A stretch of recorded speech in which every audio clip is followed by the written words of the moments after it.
I never expected to hit rock bottom. Not this hard, not this soon. Yet here I was, 25 years old, hunched over my scratched kitchen table at 3:17 a.m., scraping out the last clumps of peanut butter for what barely passed as dinner. My phone's screen cast pale blue light across the open bills and eviction notices that multiplied like mold each week. I scrolled mindlessly through job sites with one hand, barely seeing the listings. The regular stuff, warehouse work, call centers, rideshare, were all either closed or my rejected applications glared back at me. I was trapped in that suffocating loop, too broke to move, too tired to sleep, too awake to give up. I was about to shut off my phone for the night when something new flickered up. It shouldn't have caught my eye, but desperation has a way of twisting your common sense into new shapes. The ad was simple, white font on a black background, the kind of thing you'd expect to see in a horror film's title card. Night delivery driver needed immediate hire, good pay, Pine Hollow Grocers, must work overnight shifts, no experience necessary, apply in person, open now. What grocers open at almost 4 in the morning? But something inside me, maybe it was hope, maybe it was hunger, made me take a screenshot.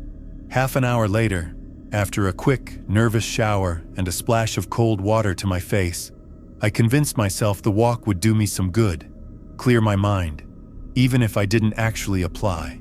Pine Hollow Grocers sat on the edge of town, right where Notting Hill's center bled into stretches of forest older than the highways.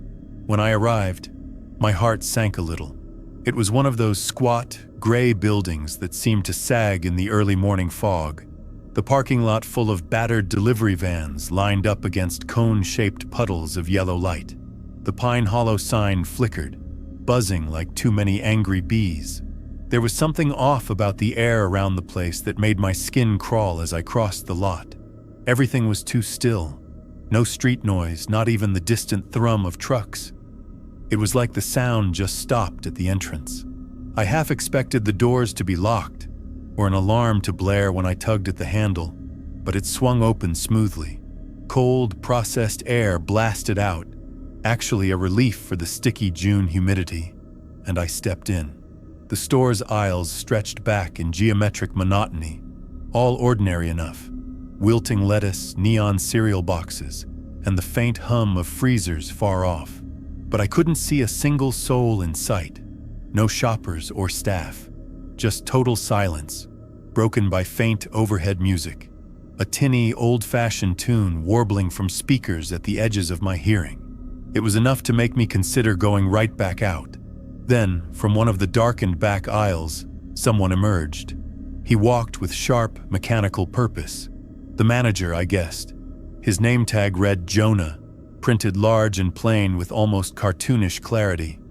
He greeted me with unnerving enthusiasm, like he'd been waiting for me all night. "You here for the job?" he asked, his voice flat, but his eyes locked onto mine. I stammered something, probably sounded half crazy, but he didn't care. He just smiled, more teeth than warmth, and urged me behind the counter. "There's almost no application process," Jonah said. "The legal stuff is handled. We'll need your ID and your license. That's it." He didn't ask me about my driving record, my references, or whether I could lift 50 pounds. None of the usual stuff. Instead, he slid a stack of paperwork across the counter, which I signed with shaking hands, the ink puddling my nerves onto the form. He snapped his fingers, and a sheet appeared on the counter like a magician's trick.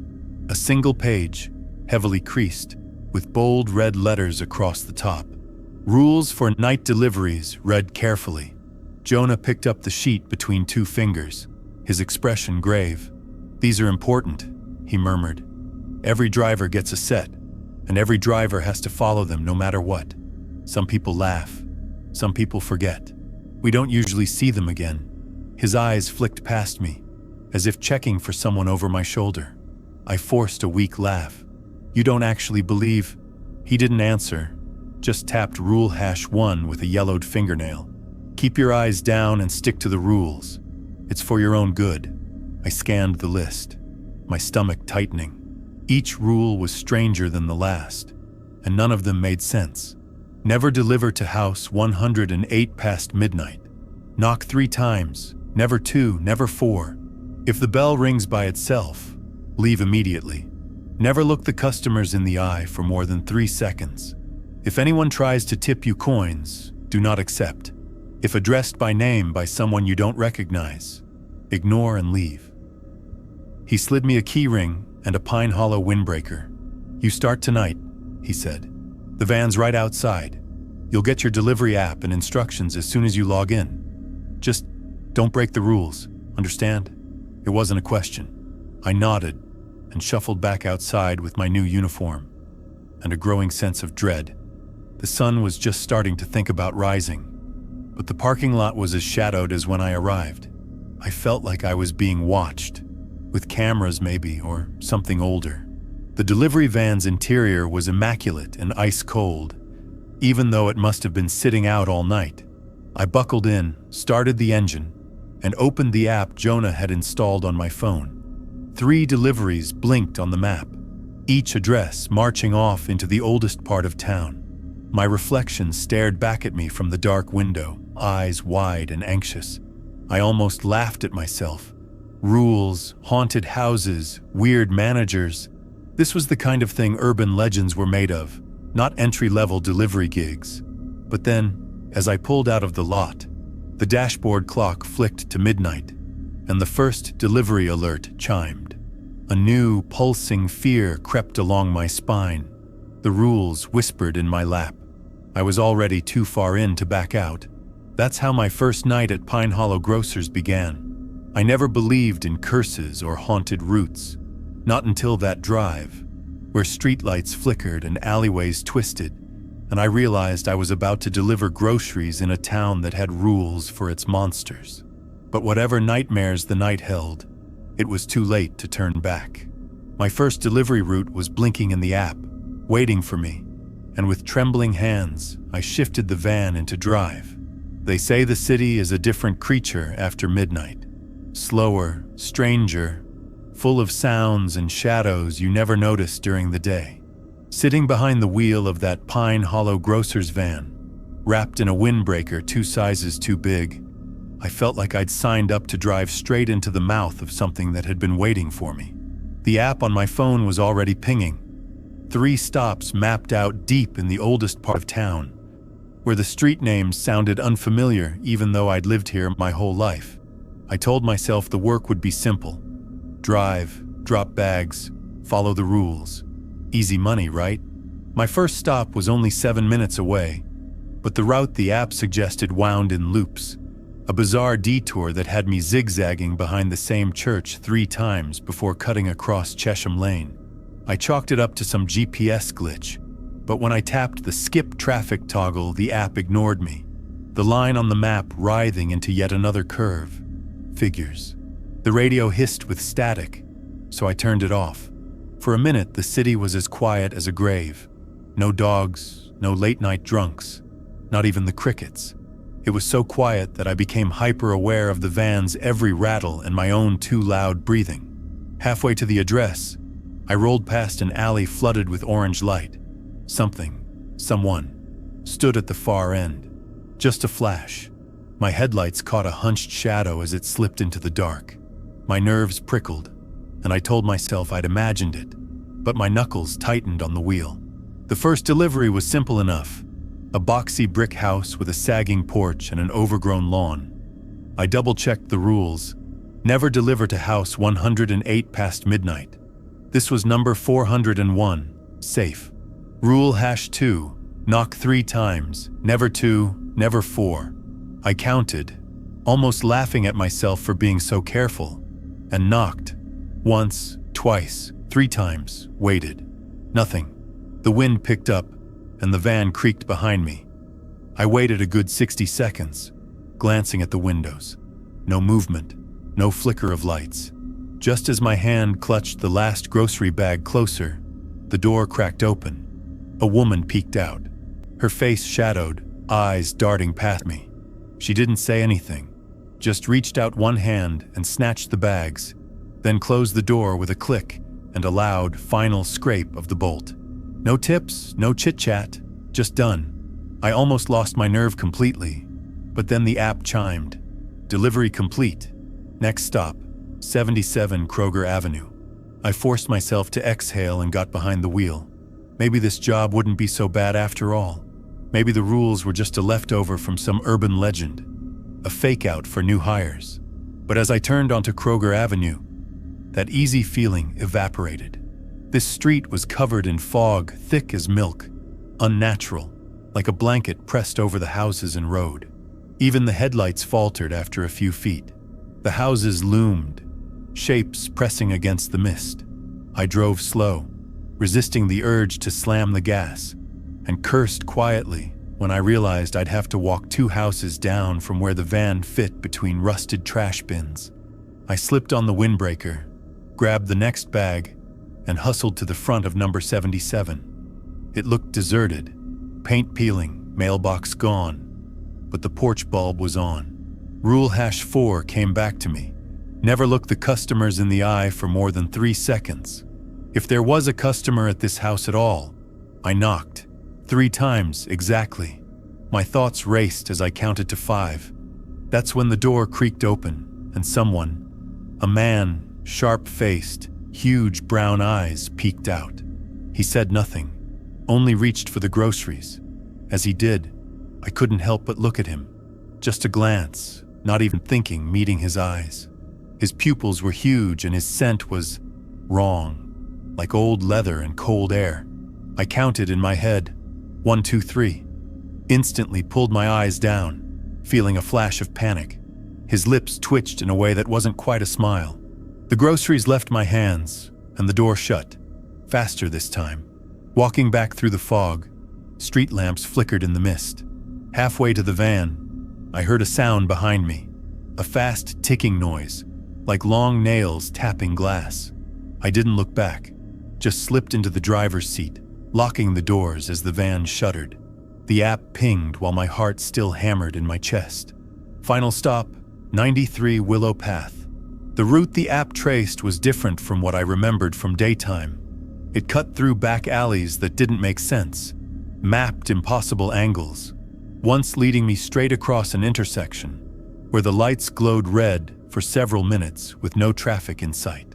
Even the GPS voice changed tone.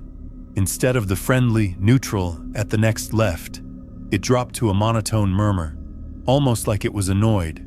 Take the next turn. Don't stop. I almost threw the phone out the window. Willow Path wasn't a street so much as a gravel spine bordered by half-dead willow trees, arching overhead as if they meant to scrape the roof of the van. There was only one house with a light on, all the way at the end. I rolled the window down before stepping out. The air was colder here, the silence alarming. Groceries in hand, I made my way up the cracked path. The front steps groaned under my weight. I followed the rules exactly. Knocked 3 times, held my breath. No answer. I almost left, but the wind picked up, carrying with it the faint sound of a bell. It couldn't have come from inside. The chime was too soft, too musical, floating like silk in the air. Rule #3. If the bell rings by itself, leave immediately. I froze, heart lodged in my throat. For a heartbeat, I thought about knocking again or calling out, but the rules flashed in my head, red and bold. I bolted, groceries still in hand, tripping down the steps and throwing myself into the van as the chime echoed louder. The groceries tumbled onto the passenger seat. The van's engine stuttered, then roared to life as I turned the key with shaking hands. I didn't stop driving until I reached the end of Willow Path, heart pounding so loudly I thought it might drown out the desperate, inhuman howls that seemed to follow my wheels. When I reached the edge of town, my phone buzzed again. Delivery complete. Return to Pine Hollow. As I pulled into the groceries parking lot, relief didn't wash over me. If anything, the fluorescent lights and quiet rows of idling vans felt colder, emptier, as though the shadows were waiting for me. Jonah was standing by the doors, arms folded, an unreadable look on his face. "You stuck to the rules?" he asked, as if he already knew the answer. I nodded. I think so.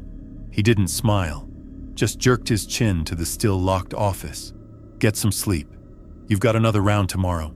Read the rules again. And remember, not everyone does. I got home just after dawn, staring at the sheet of rules with their faded, impossible warnings. The sense of dread hadn't lifted. It had only deepened, burrowed in behind my eyes with the strange new knowledge that following the rules might be the only thing keeping me safe. But even exhaustion and relief couldn't muffle the question clawing in my mind. What happens to drivers who forget? Sleep was fitful that morning. When I finally drifted off, I dreamed of a flickering bell, a shadow in the rear view, and a rule I was afraid I might one day forget. Tomorrow's route would bring new houses and new dangers.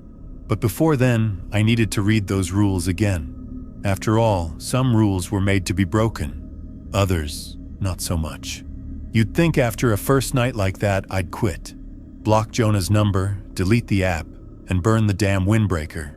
But the thing about desperation, once it's in you, it doesn't just vanish with daylight. I spent that morning sprawled on my futon, shoes still on, the rumpled rules sheet pressed in my hand like a holy relic. I kept reading them, over and over, half hoping I'd wake up and see it was all a joke, some elaborate hazing ritual for the new hire, or maybe a leftover prank from Halloween. But the more I stared at those rules, the more I noticed little details that set my teeth on edge. The printed words were discolored from fingerprints, edges darkened by years of anxious fingers. There were scratch marks, tiny, shallow gouges along the margins, like someone had tried to claw their way through the paper itself. And on the backside, just below the faint watermark of the Pine Hollow logo, someone had written in shaky pen, "Do not trust them." I tried to laugh it all off, but each time I closed my eyes, I was back on Willow Path, with that bell tolling, that creeping fog curling around the van, and that moment in Kroger Avenue when I almost looked into the customer's eyes a moment too long. In those brief flashes before sleep swallowed me, I started to wonder, what exactly am I making deliveries to? By the time dusk unfurled across my window, my anxiety had curdled into something sharper, an obsessive, hungry need to understand those rules. I laid them out on my kitchen table, drew careful lines under each one and read them aloud, hoping to make sense of the menacing absurdity written in stuttering, bureaucratic English. 1. Never deliver to house 108 past midnight. 2. Knock 3 times, never 2, never 4. 3. If the bell rings by itself, leave immediately. 4. Never look the customers in the eye for more than 3 seconds. 5. If anyone tries to tip you coins, do not accept. 6. If addressed by name by someone you don't recognize, ignore and leave. Each rule sounded stupid at first, until you spent a night doing this job. Last night had nearly broken me on Rule #3, and I'd come close to disaster with Rule #4. I shivered, thinking back, the eyes of the man on Kroger Avenue, how I'd slipped and held his gaze just a heartbeat too long. I couldn't remember his face now, like a smear on glass, unmemorable except for the bottomless darkness of his pupils and the twist of his mouth when I looked away.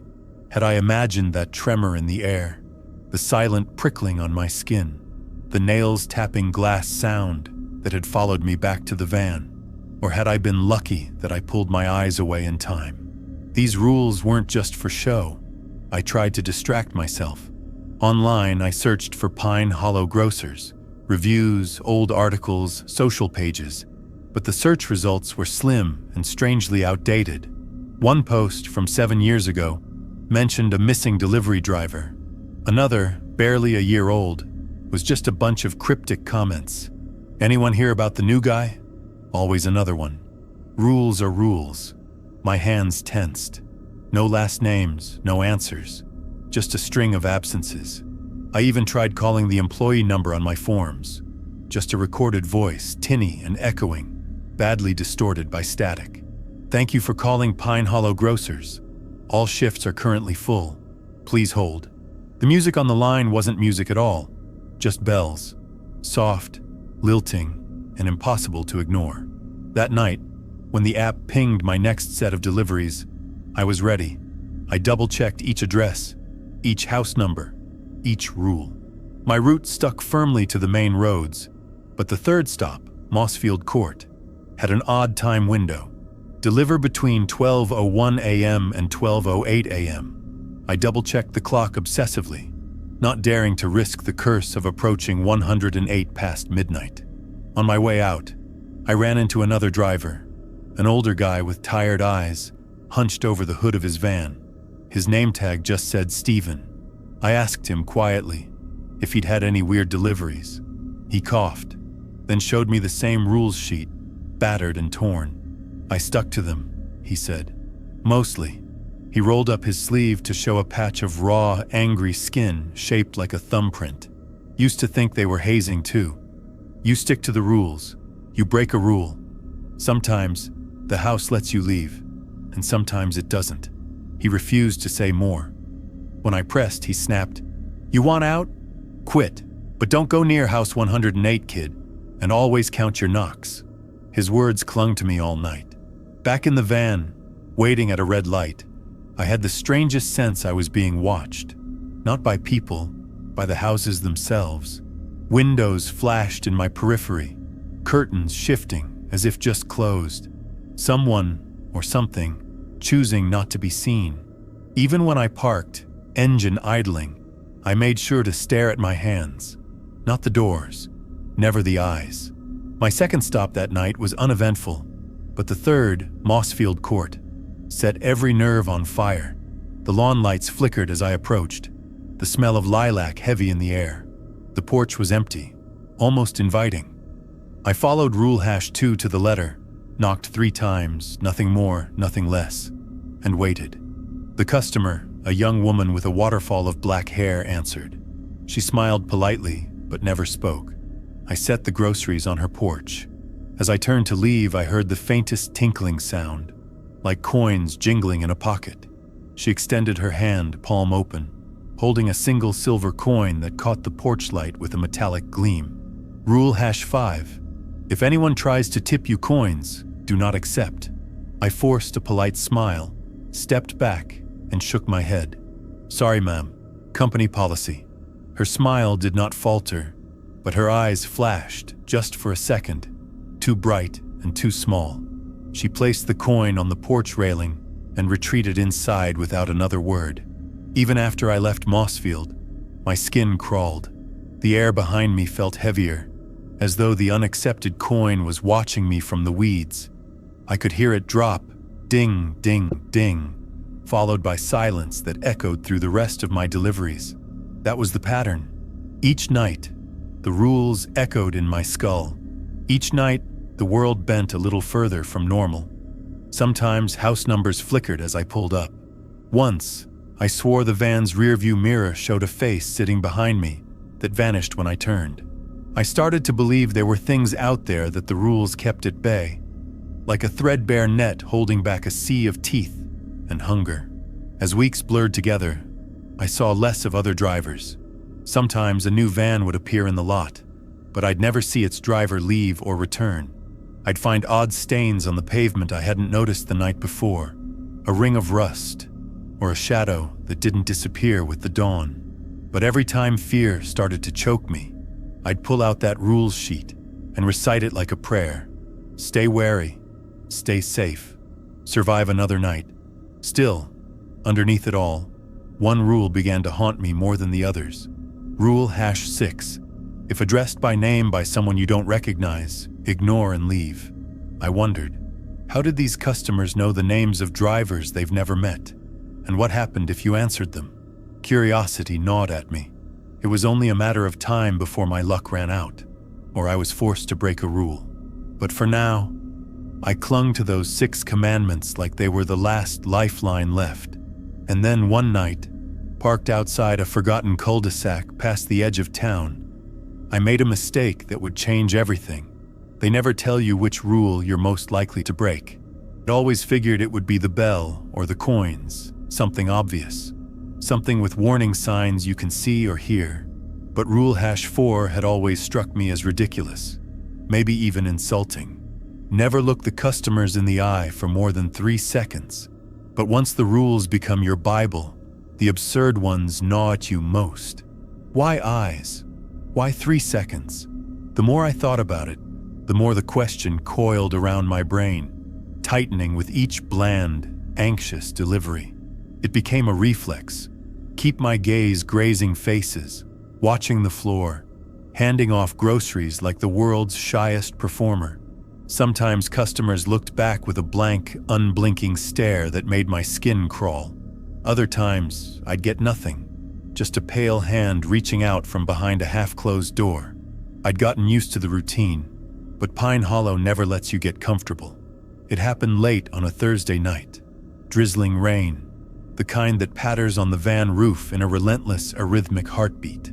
I'd made my 3rd drop, out on Silver Grove Way, where the houses all look like museum dioramas, beautiful from a distance, off somehow up close. The app mapped my final stop, 19 Cherry Lane. No red flags, no strange hours or warnings. But as I edged the van down that deserted cul-de-sac, I saw I wasn't alone. There was another vehicle, an older model sedan, engine idling, headlights off, parked nose to nose with a street lamp.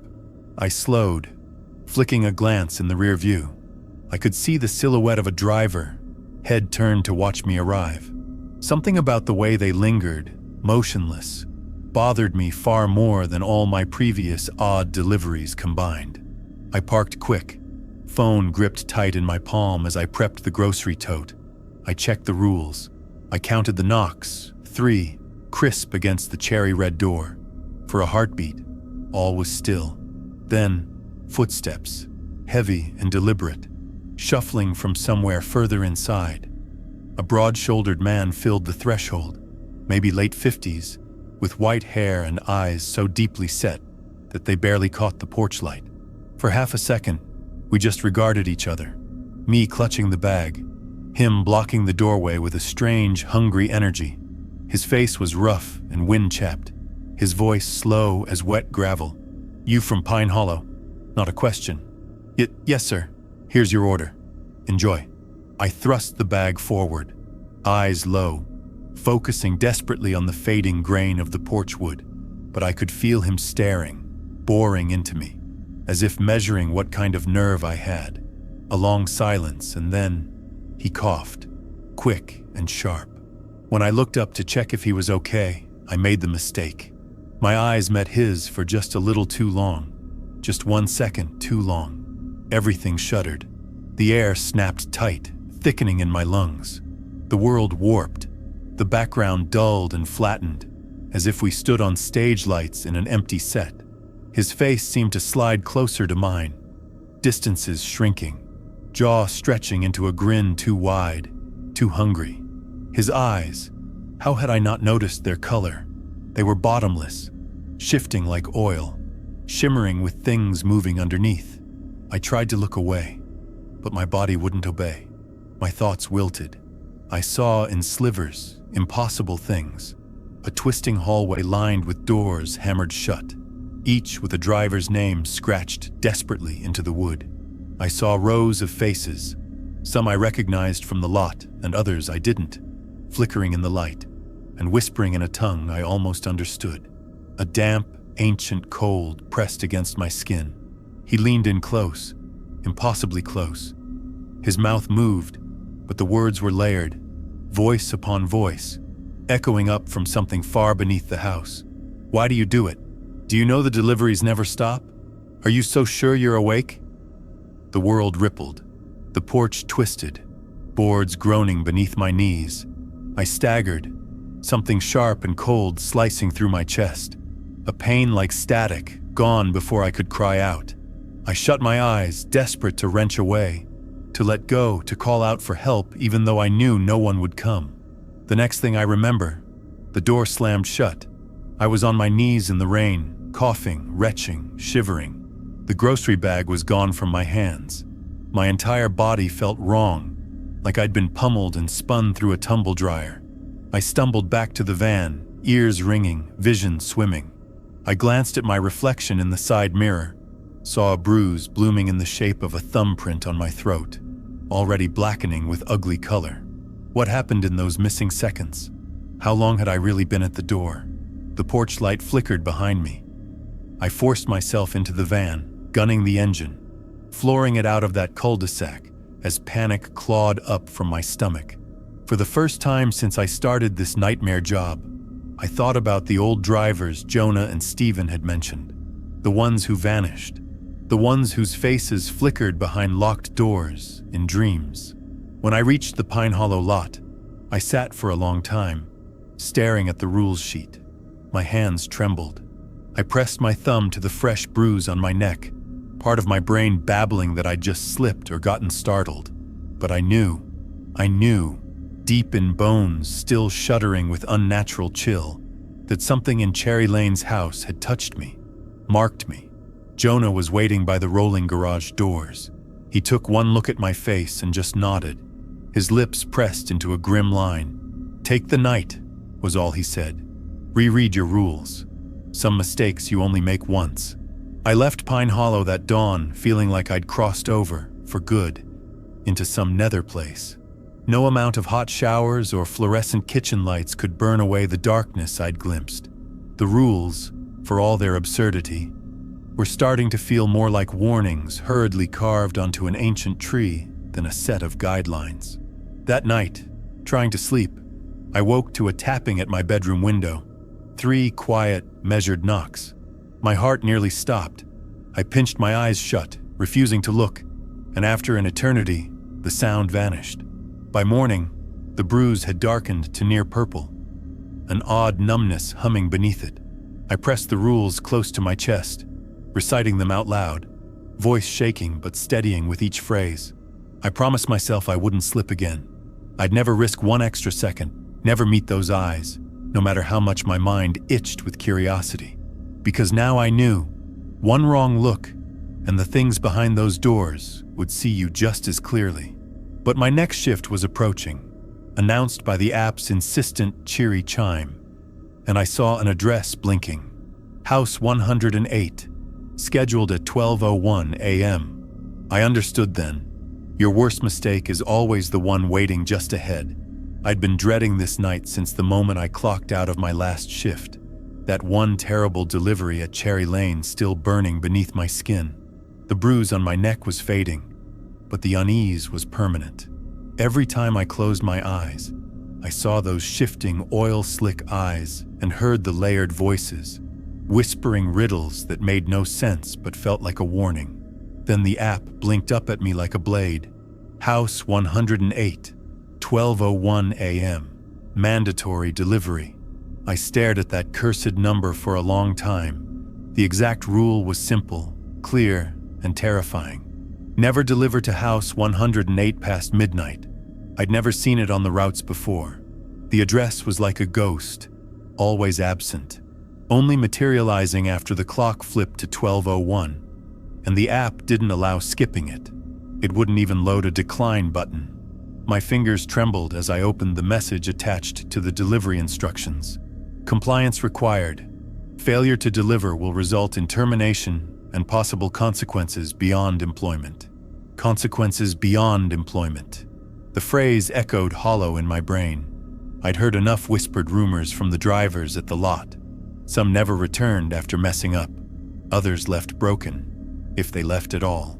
I paced my apartment for what felt like hours. The streetlights outside cast thin yellow stripes on the floor, and my phone glowed, stubbornly fixed on that intimidating map pin, 108. There was no backing out. I barely ate dinner. I couldn't focus. I reread the rules until the paper crumpled in my sweaty grip. All the warnings, each a shackle holding me to the job that was slowly unraveling my mind. I felt myself slip closer to that edge, too afraid to run and too terrified to stay. At exactly midnight, my phone buzzed. A sharp, insistent ping that nearly made me drop it. Prepare for House 108 delivery. Departure time, now. I swallowed a lump in my throat, grabbed my keys, and headed out into the night. the quiet city streets stretching and yawning beneath the blank sky. The wind had picked up, chill and whispering, raising little goosebumps on my arms. The van was waiting, engine warm and lights dimmed. I slid behind the wheel, the familiar scent of cold vinyl and damp leather filling my senses. My hands tightened on the steering wheel like shackles. The route the app mapped was strange and winding, taking me further than usual. The GPS routed me through streets I barely recognized, twisting through dead-end cul-de-sacs and roads swallowed by overgrown trees. Somewhere between stoplights that never changed and shadows that seemed to cling close to the van, I realized there was no turning back. The clock ticked past 12 a.m., the dashboard illuminated. 12:01, and there it was, House 108, glowing faintly at the end of a cul-de-sac too narrow for more than one car.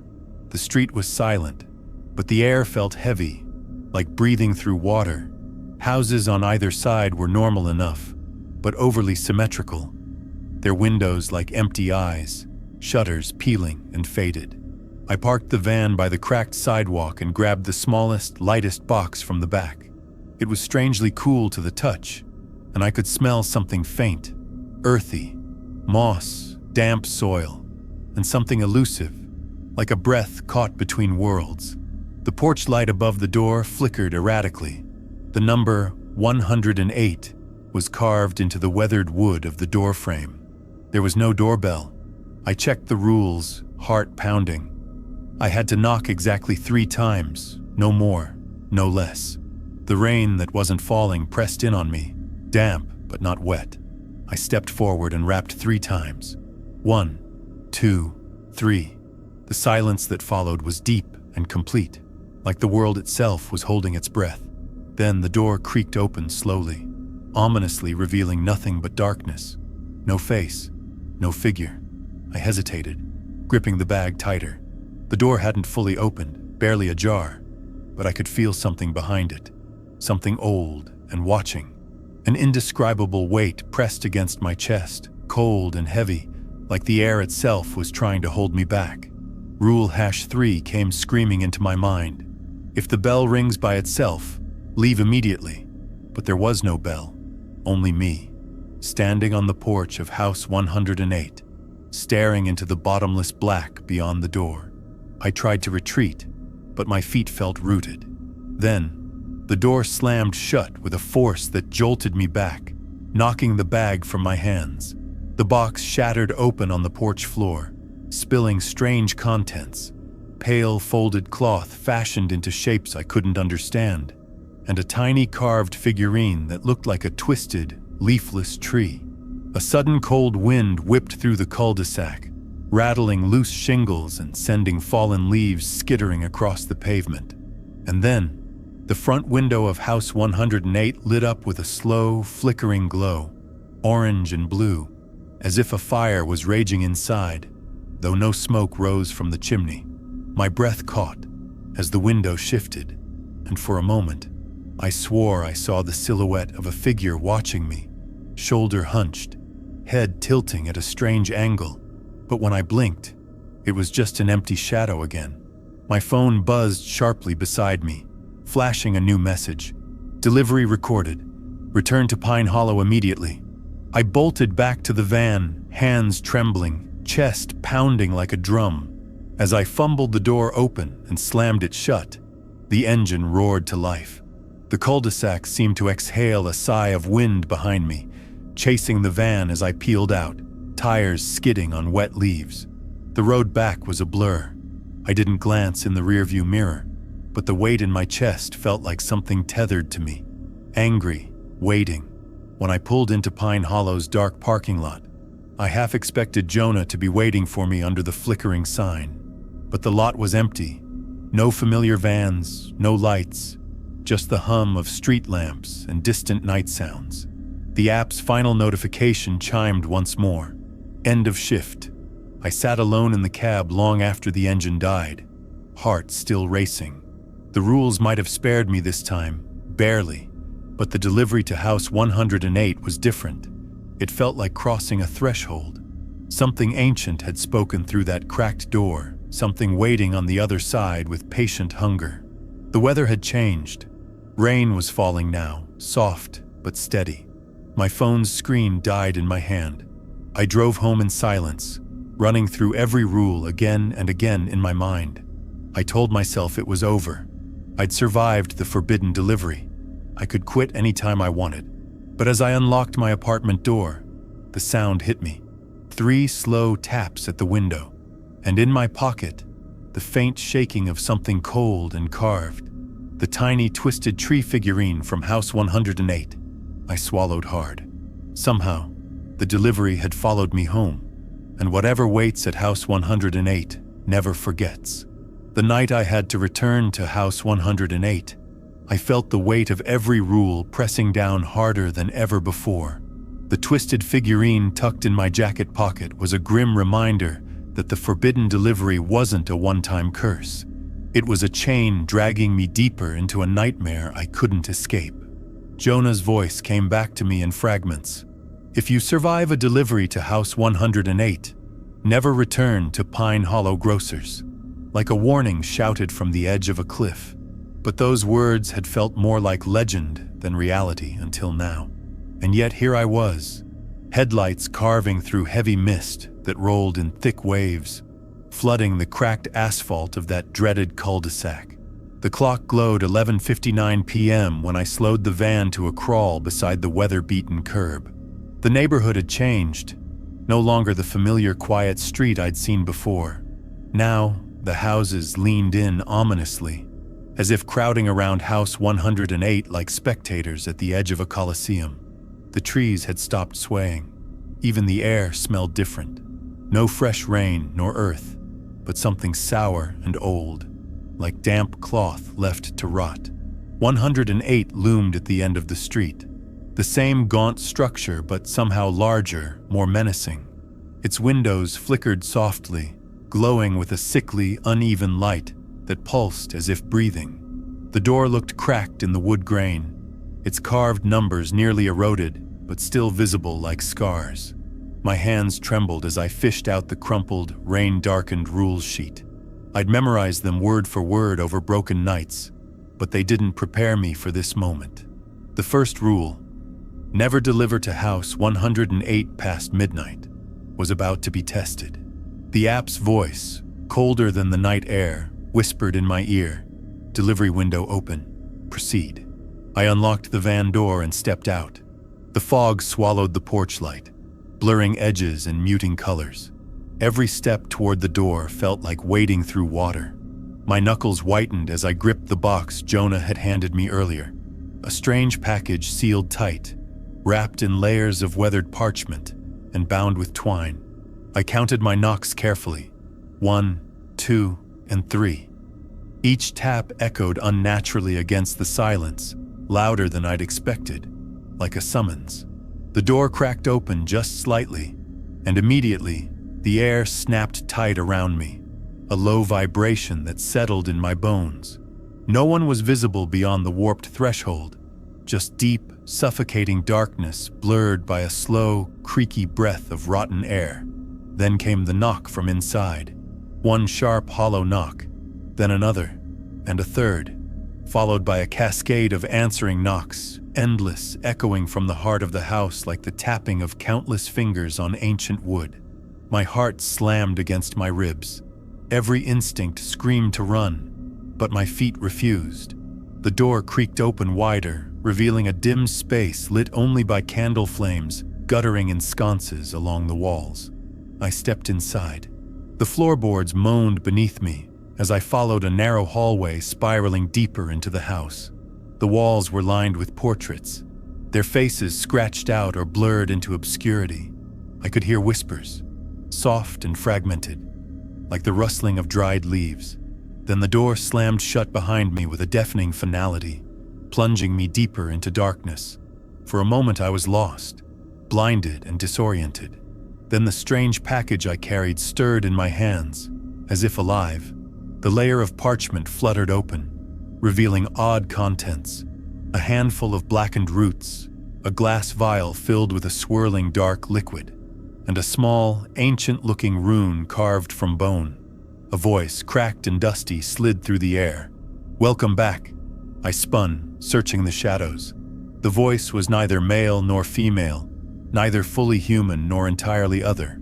It came from everywhere and nowhere, a swell of coldness creeping along my spine. A figure appeared in the candlelight, a woman whose form shimmered and shifted, like smoke barely contained. Her eyes glowed faintly amber, sharp teeth glinting as she smiled. "You broke the sacred hours," she whispered. "The rule was never to cross that threshold once the clock struck 12. I swallowed hard. I delivered what was required." She stepped closer, and the smell of damp earth and rust filled my nostrils. "Delivery is only the beginning. Now the debt must be repaid." Frozen, I glanced down at the rune in my hand. It pulsed faintly, warm against my palm, a heartbeat in stone. She gestured toward a door at the end of the hallway, where a faint blue light spilled out beneath the frame. "Enter, if you want to survive this place, and maybe live to see the dawn." I had no choice. The room beyond was vast and empty, lit by flickering candles that cast giant, dancing shadows against walls that seemed to breathe with ancient life. At its center stood a decrepit wooden table, scarred with symbols I couldn't decipher, stained dark with age. On the table lay a contract, yellowed and fragile, inked with looping seals and strange alphabets I'd never seen before. The air smelled like old parchment and regret. The woman's voice echoed behind me as I reached for a quill positioned beside the contract. "Sign it. Bind your fate to Pine Hollow Grocers. Your soul will feed the delivery. Your life will pay the cost." I hesitated. Fear clawed at my throat. What choice did I have? My thumb grazed the surface of the paper. The house seemed to pulse, the walls leaning closer. Outside, the clock struck midnight. I signed. A brutal silence fell. Then the candles extinguished in a rush of cold wind. When the light returned, the woman was gone. The door behind me stood open, the faint dawn light stretching tendrils across the floor. I bolted out of the house without looking back, heart hammering as the fog thinned and the salted scent of morning air filled my lungs. Back in the van, hands trembling, I slowed onto the main road, just as the sun began to bleed pale gold over the horizon. That delivery had marked me, not just as a driver, but as something else. Someone bound to secrets darker than any rules. When I returned to Pine Hollow Grocers that morning, the parking lot was eerily empty. No Jonah, no other vans waiting in line. An unbearable silence hung thick, broken only by the distant caw of crows. I didn't stay long. Jonah's final warning echoed in my mind. If you survive a delivery to House 108, never return to Pine Hollow Grocers. I was done. The job was done with me. As I walked away from the place, the twisted figurine in my pocket suddenly felt heavier. I knew that whatever was waiting in the shadows of Pine Hollow Grocers, Pine Hollow town itself, it would never let me go that easily. The morning after that impossible night at House 108, I woke drenched in sweat, the twisted figurine burning hot in my palm like a brand. My apartment felt twice as small, the walls pressing in with shadows that seemed alive. I sat on the edge of my bed, blinking against the creeping headache that throbbed behind my eyes, and stared down at the rules. Every scanned word on that faded sheet ricocheted inside me, but one line I hadn't fully processed until now gnawed sharper than the rest. If you survive a delivery to House 108, never return to Pine Hollow Grocers. It was the last rule, the one Jonah never mentioned aloud, the one I didn't notice that first shaky morning, probably because I didn't want to believe it. But the moment I reread it in the harsh dawn light, everything finally clicked like a cold lock clicking into place. It wasn't just a job. It was a trap, a snare, a soul trap. I was a delivery driver only until they needed something else from me after a House 108 delivery. Jonah's grim silence, Stephen's raw skin, the shifting eyes of customers. I hadn't been imagining any of it. There was a final rule that wasn't meant to be broken. I shoved the rules away and started packing. I had to leave this place. For good.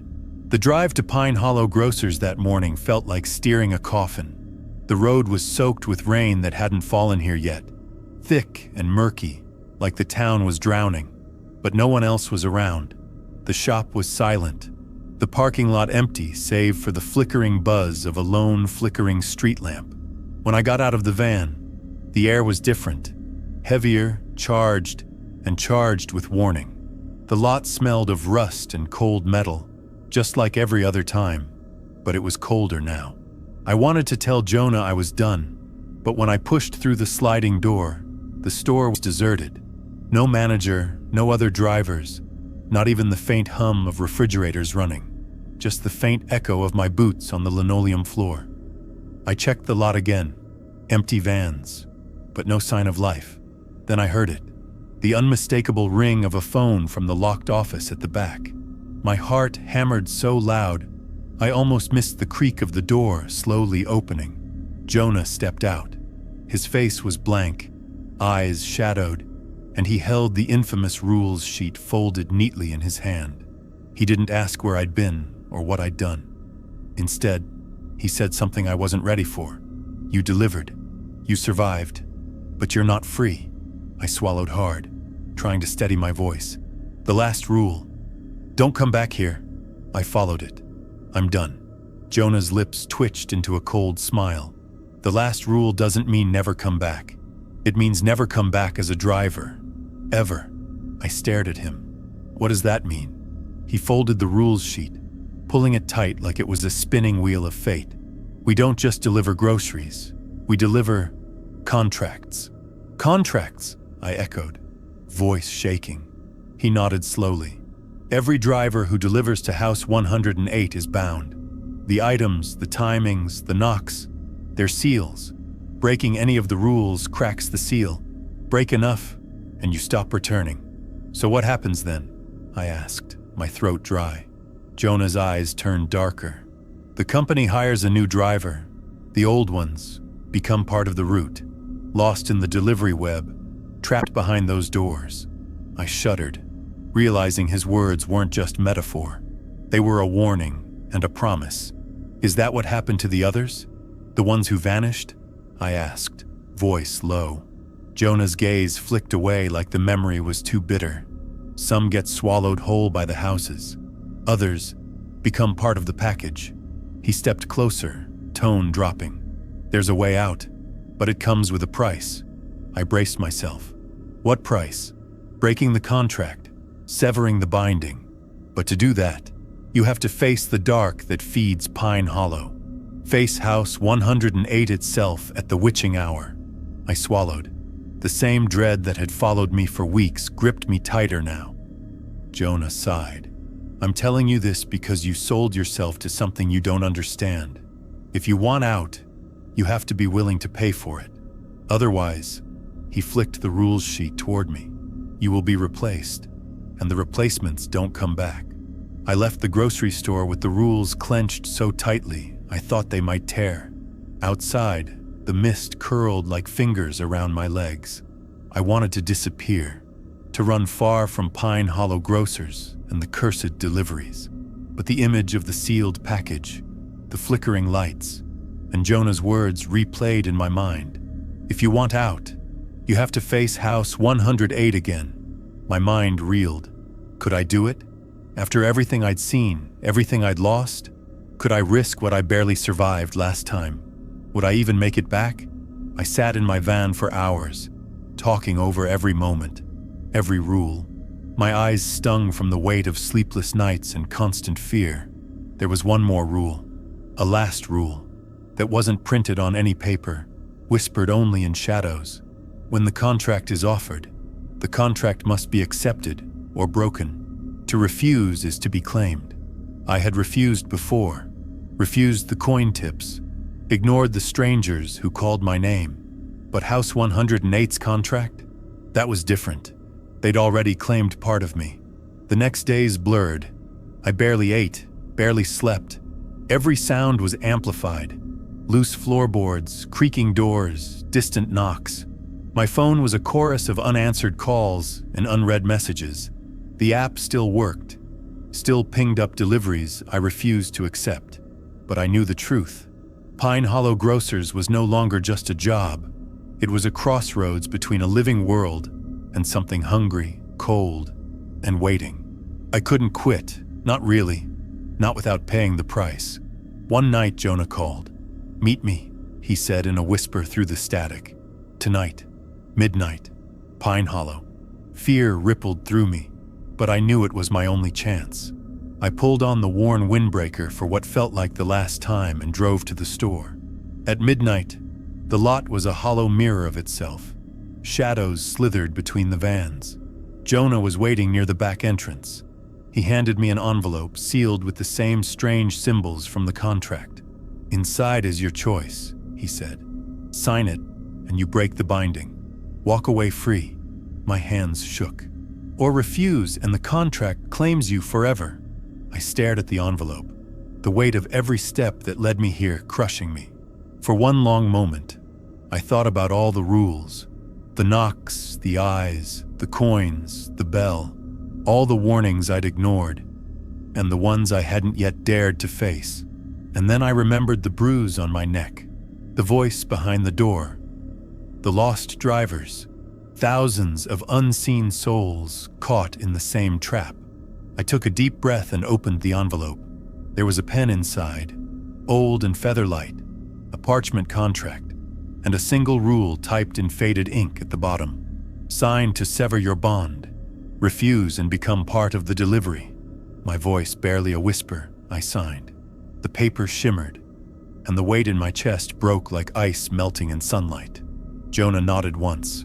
"Welcome back," he said quietly. "You're free.